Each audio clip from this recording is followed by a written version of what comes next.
Bengal warriors versus తమిళ తలవార్స్ match preview అయితే అవుతాం ఈ వీడియోలో. రెండు టీమ్స్ కూడా ఇంపార్టెంట్ మ్యాచ్ గా చెప్పుకోవచ్చు. ఎవరు లాస్ అయితే వాళ్ళు ఎలిమినేట్ అయ్యే ఛాన్స్ అవుతుంది ఈ సీజన్ నుంచి. తమిళ తలవార్స్ చూసుకుంటే నెంబర్ 9th ప్లేస్ లో ఉన్నారు. వాళ్ళకైతే లాస్ట్ మ్యాచ్ లాస్ అయితే ఎలిమినేట్ అయిపోతారు. ఒకవేళ విన్ అయితే మాత్రం అవుట్ సైడ్ ఛాన్స్ అయితే ఉంటుంది. గుజరాత్ జైన్స్ కానీ పట్నా పైరట్స్, యూపీ యోధర్స్ ఈ 3 టీమ్స్ కూడా వాళ్ళ రిమైనింగ్ మ్యాచెస్ అయితే లాస్ అవ్వాలి. వీళ్ళు ప్లేయర్స్ క్వాలిఫై కావాలంటే అది కొంచెం ఇంపాసిబుల్ టాస్క్ అని చెప్పుకోవచ్చు. బెంగాల్ వారియర్స్ టేబుల్ లో 12th ప్లేస్ లో ఉన్నారు. లాస్ అయితే సీజన్ నుంచి అవుట్ అయిపోయినట్టే. ఈ మ్యాచ్ లో ముందుగా బెంగాల్ వారియర్స్ గురించి చూసుకుంటే లాస్ట్ మ్యాచ్ అయితే జైపూర్ పింక్ పాంథర్స్ తో లాస్ అయ్యాలని చెప్పొచ్చు. ఆ మ్యాచ్ మెయిన్ రైడర్ అయిన దేవంగ్ దల్ అయితే సూపర్ టెన్ చేయాలి. సో అతని నుంచి సీజన్ లో లోయెస్ట్ పర్ఫార్మెన్స్ అని చెప్పొచ్చు. అదే ఎందుకంటే 16 మ్యాచ్ ఆడితే 15 మ్యాచెస్ లో కంటిన్యూస్ సూపర్ టెన్స్ అయితే వేసిండు.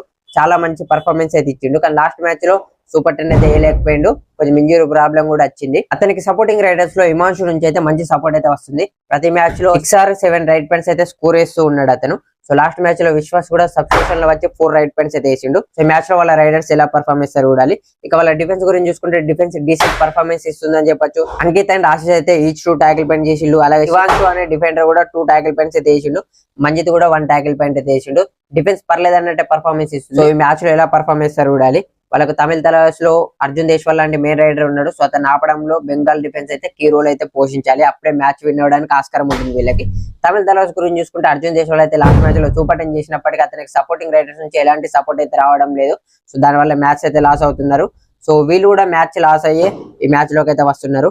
మోయిన్ షఫాంగి కొంచెం ఛాన్స్ ఇచ్చినప్పటికీ ఎక్కువ పాయింట్స్ అయితే స్కోర్ అయ్యాలి అతను. ఇక వీళ్ళ రైడింగ్ లో చాలా ప్రాబ్లమ్స్ ఉన్నాయని చెప్పొచ్చు. అర్జున్ దేశ్వాల్ కి సపోర్ట్ రైడర్స్ ఎవరు లేరు కాబట్టి, ఎలాగో లాస్ట్ మ్యాచ్ కాబట్టి వచ్చే సీజన్ కన్నా మంచి కాంబినేషన్ తో రావాలి. మెయిన్ రైడింగ్ డిపార్ట్మెంట్ అయితే స్ట్రాంగ్ చేసుకోవాలి. డిఫెన్స్ అయితే చాలా బాగా సెట్ అయింది. వీళ్ళనే కంటిన్యూ చేసే అవకాశం ఉంది నెక్స్ట్ సీజన్ కూడా. డిఫెన్స్ లో చూసుకుంటే కవర్స్ లో రోనక్ గానీ ఆశిష్ గానీ సూపర్ పర్ఫార్మెన్స్ ఇస్తుండ్రు. మెయిన్ గా ఆశిష్ అయితే కన్సిస్టెన్సీ పర్ఫార్మెన్స్ అయితే ఇస్తుండ్రు ప్రతి మ్యాచ్ లో. కార్నర్స్ లో సాగర్ రాత్ అయితే బ్యాక్ వచ్చినప్పటి నుంచి కంటిన్యూస్ గా పాయింట్స్ అయితే స్కోర్ చేస్తుండ్రు. చాలా మంచి పర్ఫార్మెన్స్ ఇస్తుండ్రు. సాగర్ రాత్ అయితే సీజన్ స్టార్టింగ్ నుంచి టీమ్ లో ఉంటే రిజల్ట్ అయితే కొంచెం డిఫరెంట్ గా ఉండే అవకాశం ఉండేది వాళ్ళకి. అంత మంచి పర్ఫార్మెన్స్ అయితే ఇస్తుండు. అలాగే నితీష్ కూడా 2 ట్యాకిల్ పాయింట్స్ అయితే వేసిండు. నితీష్ పర్ఫార్మెన్స్ అయితే కొంచెం డిప్ అయిందని చెప్పొచ్చు. లాస్ట్ కొన్ని మ్యాచెస్ గా అతని పర్ఫార్మెన్స్ అయితే డిప్ అవుతూ వచ్చింది. మెయిన్ గా సాగర్ వచ్చినప్పటి నుంచి. అంతకుముందు అయితే చాలా మంచి పర్ఫార్మెన్స్ ఇచ్చిండు. సో అతను కూడా డిఫెన్స్ లో ఫైర్ అవ్వాల్సి ఉంది. ఇంకా ఎక్కువ పర్ఫార్మ్ అయితే వేయాలి.